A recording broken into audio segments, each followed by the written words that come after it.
Dua situ. Assalamualaikum warahmatullahi wabarakatuh. Jadi pada kesempatan kali ini duduknya kami di sini adalah untuk mempresentasikan materi terakhir di bulan kolaborasi, yaitu bekerja sama dengan yang berbeda agama. Jadi konteks dalam kehidupan sehari-hari kita tuh berinteraksi dengan banyak orang. Kita tuh gak hidup cuma sendirian. Kita berinteraksi dengan teman-teman di sekolah, dalam masyarakat, dalam sebuah organisasi, dalam sebuah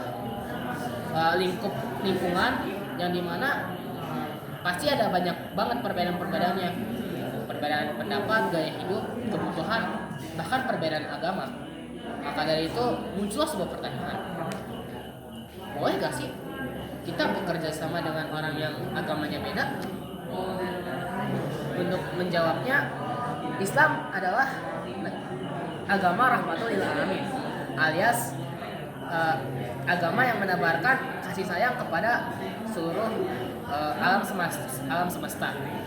Yang dimana ini diperkuat lagi dengan firman-Nya di Quran surat Al-Mumtanah ayat ke-8, yang artinya Allah tidak melarang kamu berbuat baik dan berlaku adil terhadap orang-orang yang tidak memerangimu karena agama.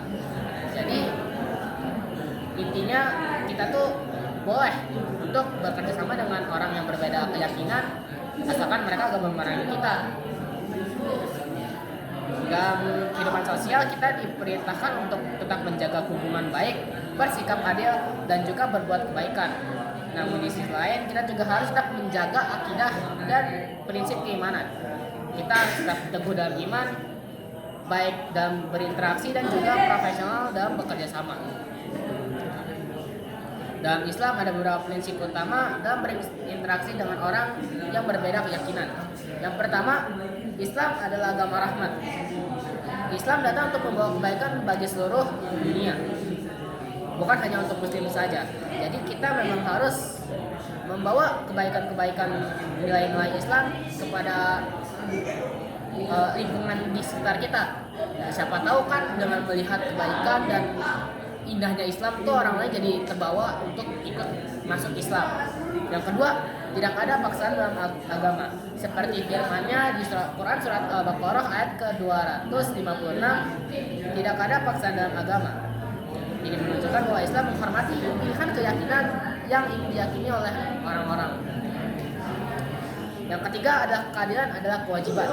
Seorang muslim harus tetap berlaku adil kepada orang lain, bahkan walaupun mereka tuh berbeda agama. Dan yang terakhir adalah menjaga akidah dan prioritas. Walaupun berinteraksi dan bekerja sama, tapi akidah tetap tidak boleh untuk dikompromikan. Jadi intinya kita tuh harus bisa baik dalam kehidupan dan interaksi dengan orang lain, namun juga harus tetap tegas dalam keyakinan dan keimanan. Kedua, ada batasan dalam kerjasama. Walaupun Islam boleh memperbolehkan kita kerjasama dengan siapapun, tapi tetap ada batasannya. Pertama, tidak mencampurkan akidah. Misalnya kita gak boleh ikutin ritual agama lain. Kedua, tidak menunggu hal yang bertentangan dengan agama Islam. Kalau kita ditawarin untuk bermaksiat atau melakukan dosa, maka kita wajib menolak. Ketiga, tidak kehilangan identitas sebagai muslim. Kita harus tetap menjaga sholat dan menuntut aurat. Empat, tidak terpengaruh hingga meninggalkan prinsip. Kerjasama bukan berarti kita harus mengikuti arus. Tiga, ada nilai dalam interaksi. Dalam berinteraksi dengan siapapun dalam Islam, masih ada nilai utama. Pertama, adil, bersikap objektif dan tidak belah sebelah. Contoh, menilai teman apa adanya. Kedua, ihsan, kita harus berbuat baik lebih dari sekedar kewajiban. Contoh, bantu teman tanpa diminta, dan bersikap rahmat dan sopan.